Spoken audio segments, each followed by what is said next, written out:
वहां भीड़ में कुछ ऐसे लोग दिख रहे हैं, एक एक सज्जन है, अधेड़ उम्र के, 50-55 साल के होंगे, और वो एक रिपोर्टर वहां पहुंचा हुआ है, नेशनल दस्तक का एक जवान रिपोर्टर है, उस पर चढ़े जा रहे हैं, जय श्री राम बोलो, जय श्री राम बोलो, जय श्री राम बोलो।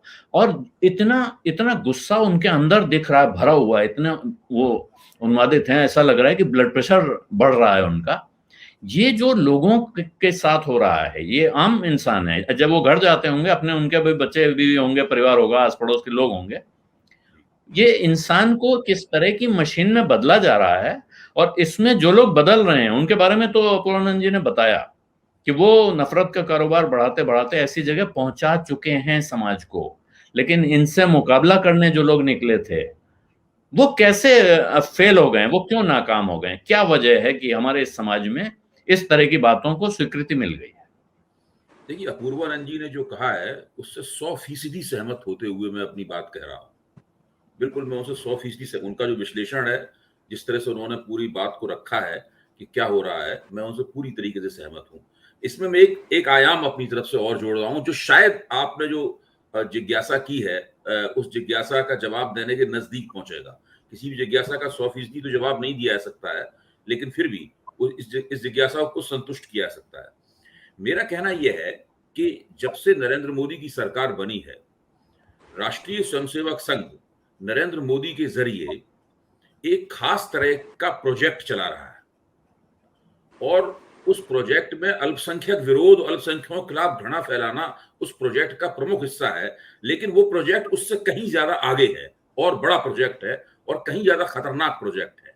मैं इस प्रोजेक्ट को कहता हूं, ये आज्ञा पालक समाज बनाने की परियोजना है।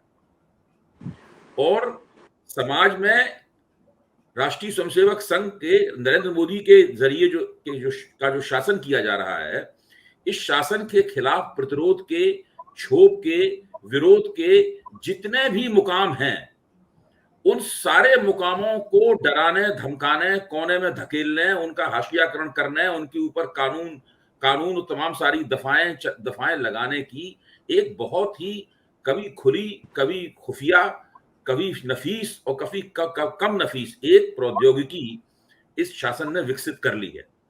इसके अंदर अल्पसंख्यक भी हैं, जो एक बड़ा स्रोत है इन सब लोगों के विरोध का।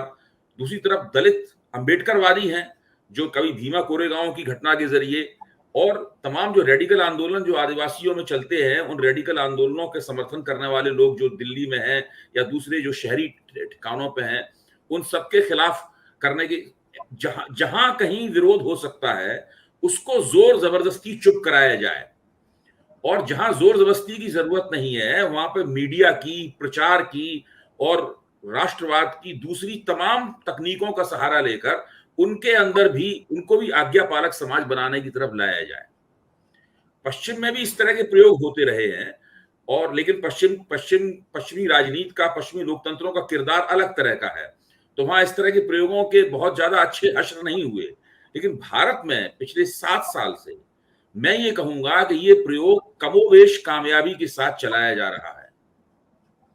और ये जो पूरा इन्वेस्टमेंट है, यानी नरेंद्र मोदी के अंदर नरेंद्र मोदी की सब बातों से राष्ट्रीय स्वयंसेवक संघ खुश नहीं होता है। जब गुजरात के मुख्यमंत्री थे, प्रधानमंत्री तक, ऐसी बात नहीं कि 100% नरेंद्र मोदी से खुश होता हो, लेकिन इसके बावजूद नरेंद्र मोदी के अंदर उसका जो एक राजनीतिक, सांस्कृतिक और विचारधारात्मक निवेश है राष्ट्रीय स्वयंसेवक संघ का, उसको अगर हम लोग पढ़ें, बिटवीन दी लाइंस पढ़ें, उसको समझें, और उसका एक तात्पर्य निरूपण अगर हम लोग कर पाए, तो मुझे ये दिखता है, और मैंने इसके ऊपर थोड़ा एकेडमिक काम भी किया है, सीएसडीएस की पत्रिका प्रतिमान में आज्ञा पालक समाज बनाने की जो परियोजना चल रही है, उस पर मैंने एक एकेडमिक लेख भी लिखा है। प्रतिमान जल्द ही प्रकाशित होकर आप लोगों के साथ आएगा, तो मैं आप लोगों से उस लेख के ऊपर आपकी प्रतिक्रिया भी साझा करना चाहूंगा।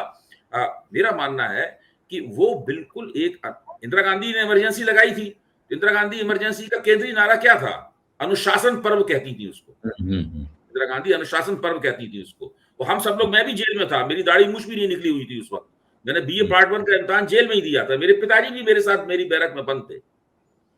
तो मैं कहना ये चाहता हूं कि सब नेताओं में ये छुपी हुई महत्वाकांक्षा होती है कि वो पूरे समाज को अपने पीछे कतारबद्ध खड़ा कर दें, पूरा समाज उनकी सीटी की आवाज पर दौड़ने लगे, सीटी की आवाज पर रुकने लगे।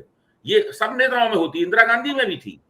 अब लेकिन नरेंद्र मोदी में ये जो महत्वाकांक्षा है, ये किसी और आयाम में पहुंच गई है।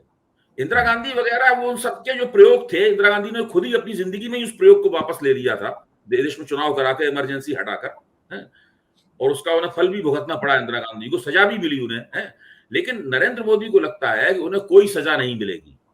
सत्य हिंदी का ऐप डाउनलोड करें गूगल प्ले स्टोर पर।